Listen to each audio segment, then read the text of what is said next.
like, all right, so what is your soft spot? What's your kryptonite, if you will? And then are you willing to have somebody hold the button on that kryptonite to help make sure you do the thing you said you were going to do?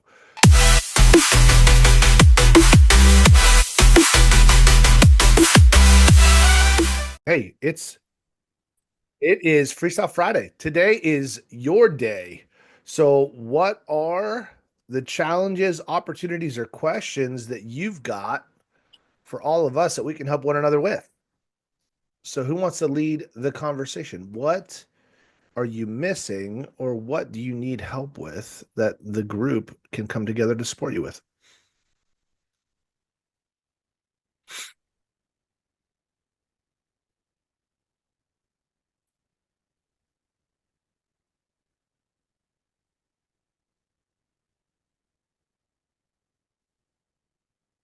So on a scale of 1 to 10, with 10 being after Wednesday's call, every single one of you are at least 50 contacts into your lists. How good are you guys doing on Wednesday's topic? Scale of 1 to 10. Throw them in the chat. 10 is I'm on track, at least a minimum of 25 a day.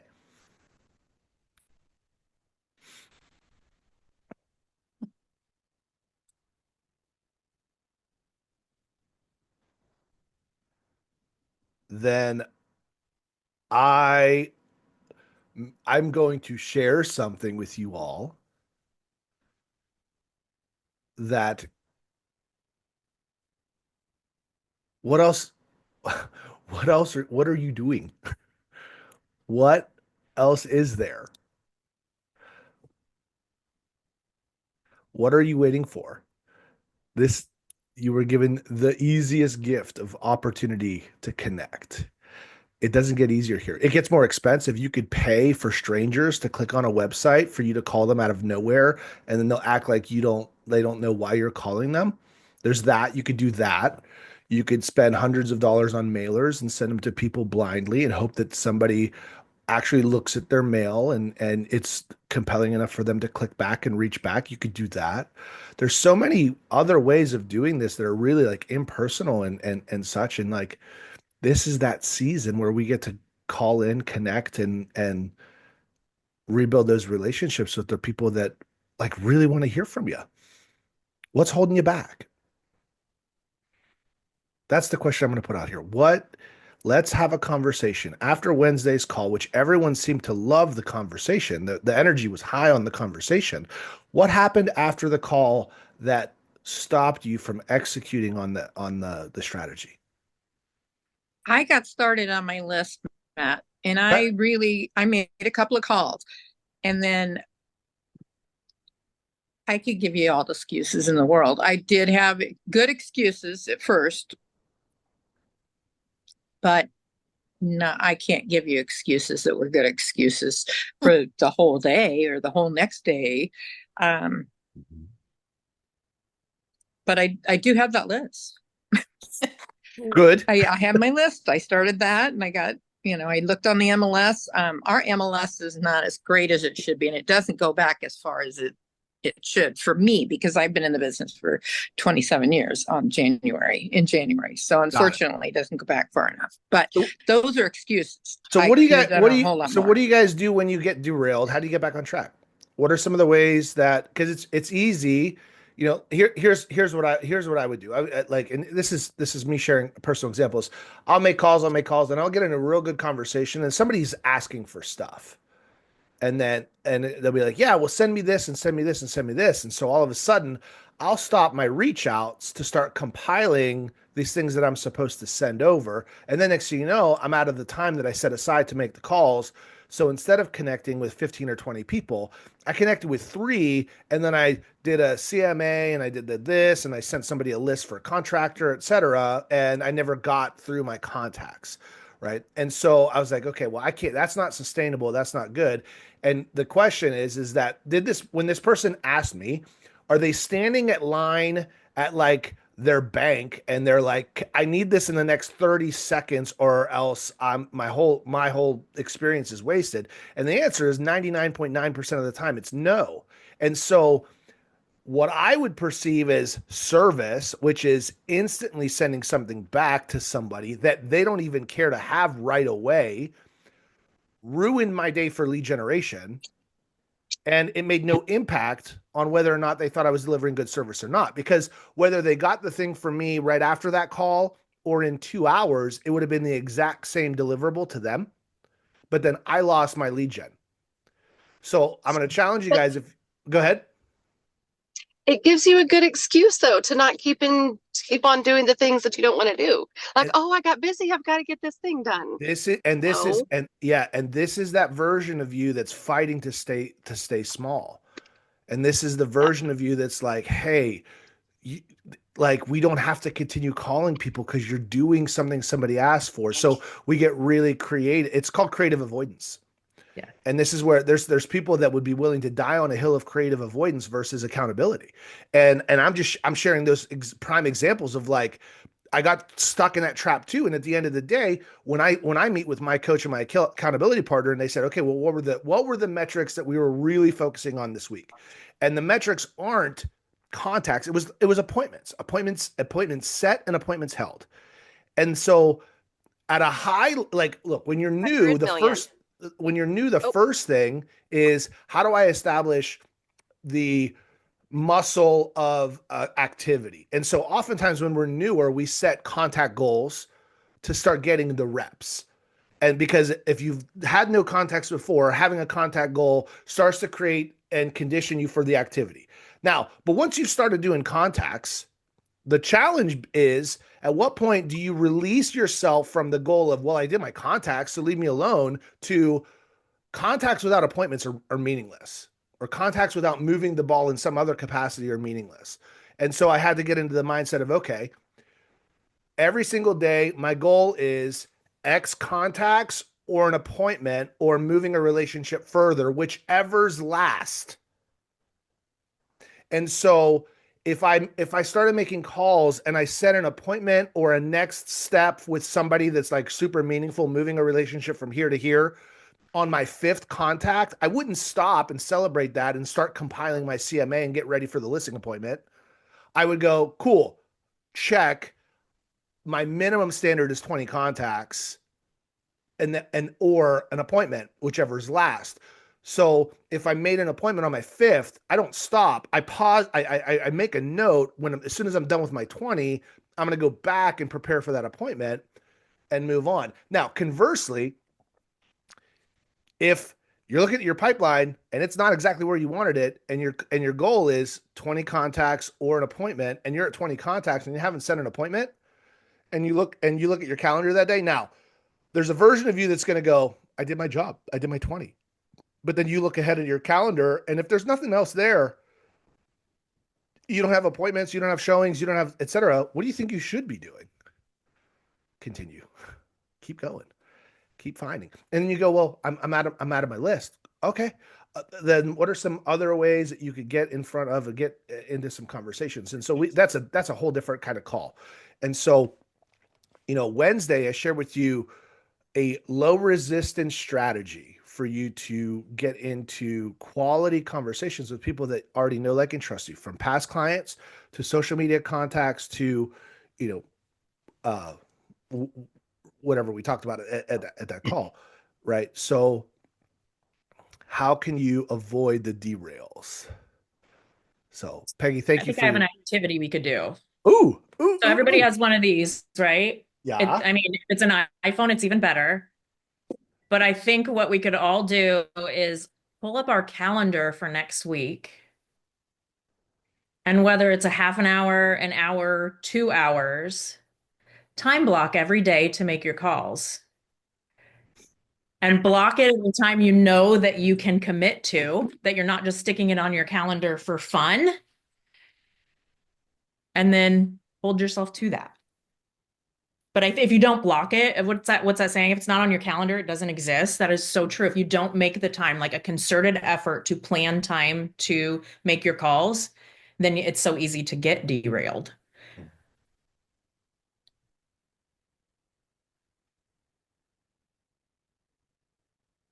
Audrey, are you trying to talk? Because you're muted.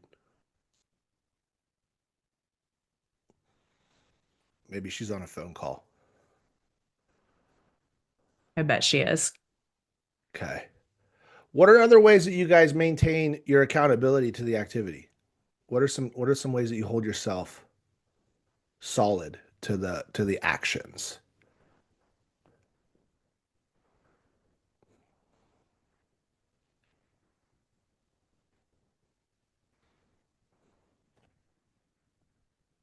Do any of you guys have accountability partners? Other agents or people that you set goals with and report back if you're hitting or missing your goals, or coaches that hold you accountable and call you out? So I find that's probably, for me personally, I'm very externally motivated. Like, I like to make people happy. And if I let people down, that sometimes is, like my driver is, I can't make a promise to someone and not keep it. So I find that to be helpful too. If you speak it out loud and have someone that you've got to text at the end of the day and say, I did it or I didn't do it. With the exceeding expectations team, one of the things that they would do is at the end of the week, so you call out your goals on Monday, and at the end of the week, you had to text, and you either texted a trophy that meant you hit your goals, or you texted a poop emoji that means you didn't hit your goals. You shit your goals. I'll have to bleep that out of the video. But I mean, I think sometimes just accountability can be really helpful as well too. You should want to be personally accountable, don't get me wrong, but I think sometimes having that external accountability is helpful too.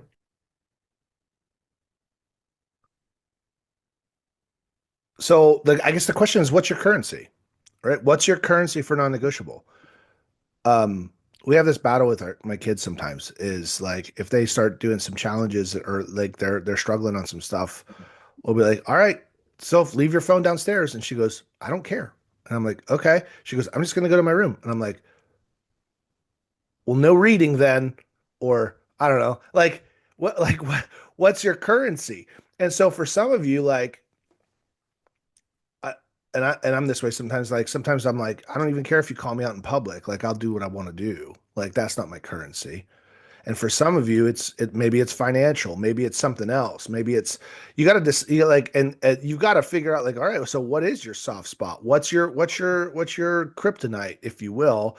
And then are you willing to have somebody hold the button on that kryptonite to help make sure you do the thing you said you were going to do?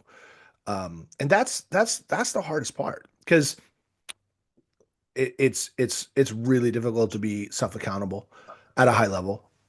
When we're only holding ourselves accountable, we're really only operating about 40 to 60% of our potential.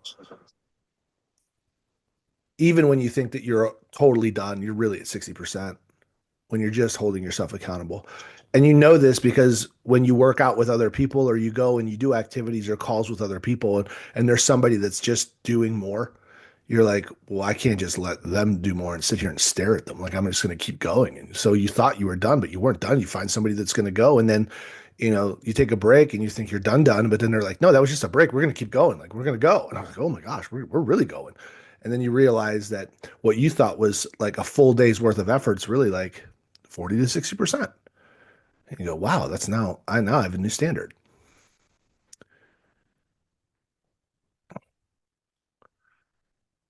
What can you do?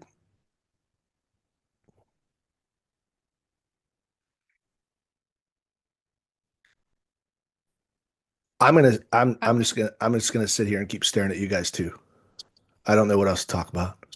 I like to, this is me, of course I'm older, but I have a list, whether it's on my note on my phone, but I have it where I can check it off because to me, having whether it's the phone calls or whatever, but having that off my list and seeing it done is satisfying to me. It makes me feel like I accomplished something. And I don't know why, but for some reason it makes me say, wow. But it also makes me think, oh, okay, there's somebody else I can add to that as I'm going along because I see I'm getting close to the end. Because once I get into the into it, I'm on a roll, and it motivates me to do more. But it's getting started on it and going, not just one getting started. I'm talking getting 3, 4, 5. Then I'm on a roll. But that's me. Hi.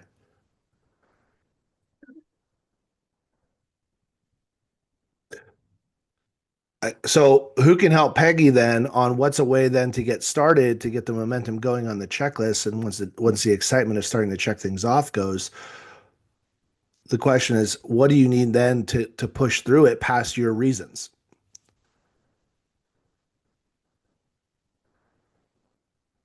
What checkbox do you need to mark that says, don't make a reason to not go? And to add to that, Matt, I have an issue too with interruptions. When I get interrupted and stopped, What and somebody wants me to, what are you allowing to interrupt you? well, my biggest interruption is, I hate to say this, is my husband, which needs help with things. But my husband sometimes, and he has a tendency to, and this is a hard one because he does need more help with things. But on the other hand, I also need to put boundaries and say, you know what, I can do that at 11 when I'm done with this. And I need to be able to say that. That's my biggest thing. But if I have, or not just my husband, but anybody just calling and saying, hey, I need this now. Well, I think I need to be able to say, okay, between this time and this time, I'm in an appointment. That's what I just need to say. Mhm. And just have them like it's anything else. And that's my problem. But yes, Cool. So how quickly can you set those up? I'm going to set them up by Monday. Okay. Do you have any goals between now and Monday that would be held back because of lack Lunch today. And well, we are having lunch today. She is the broker. uh Oh, what was that? I'm nothing? sorry. I didn't know what you said. I'm sorry.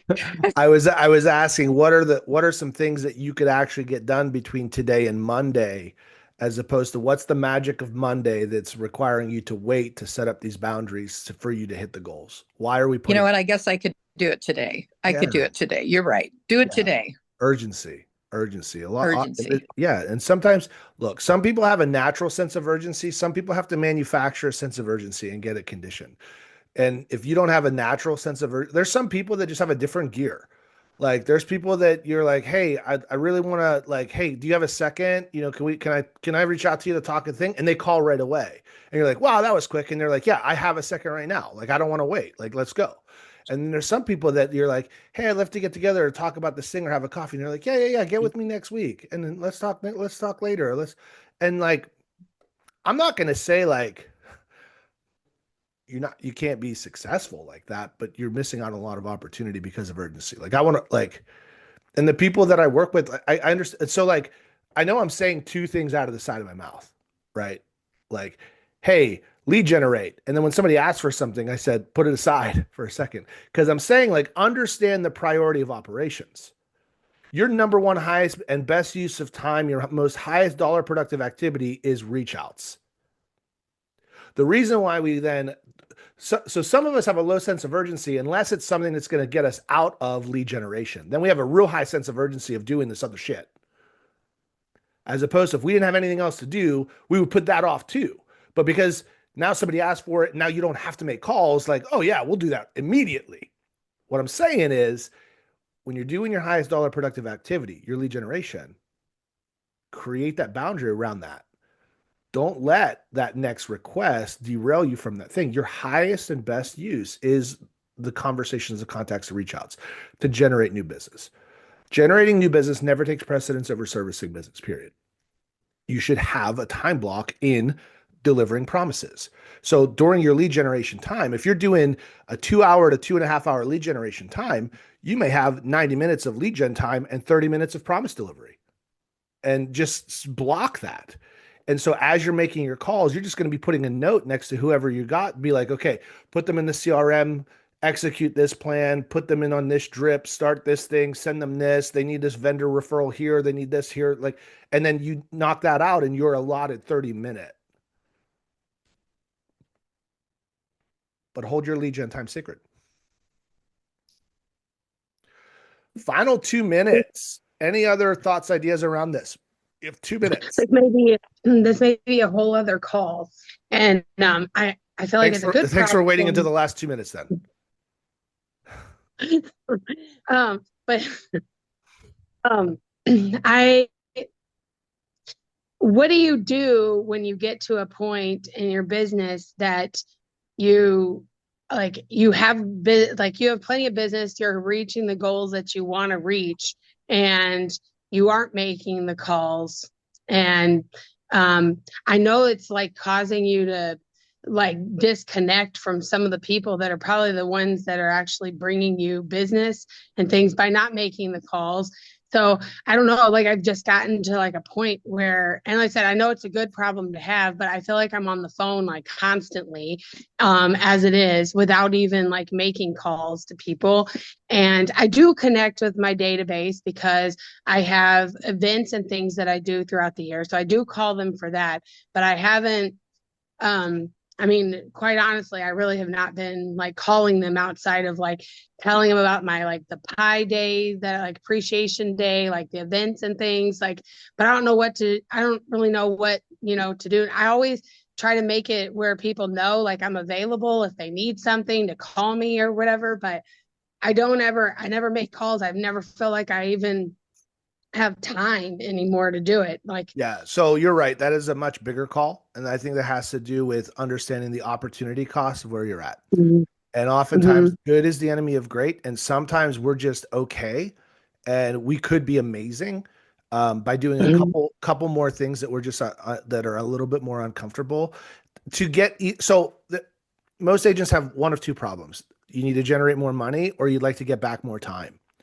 And so if mhm, you've started generating enough money, one of the things that you're describing is, but now you're also really busy just handling and dealing with other stuff. I wish I could have more time, mhm, right? And so inside this equation is a systems leverage or tools issue. And that has to do with that's a course. Right? That's a whole thing. So that's not a 2 minute. So the 2 minute answer yeah. is great question. Oftentimes we get uh, uh, lulled into a false sense of security through good, and we're missing out on Mhm, great. And so we just get comfortable in the spot that we're in. And there could be an opportunity cost you're missing. Now, mhm, the undisciplined pursuit of more is one of the most dangerous things on the planet. The just creating a business plan and not having a full reason behind the growth piece and why that's important and why that's compelling and how that's going to change not your life, how that's also going to change the lives of the people around you in your community.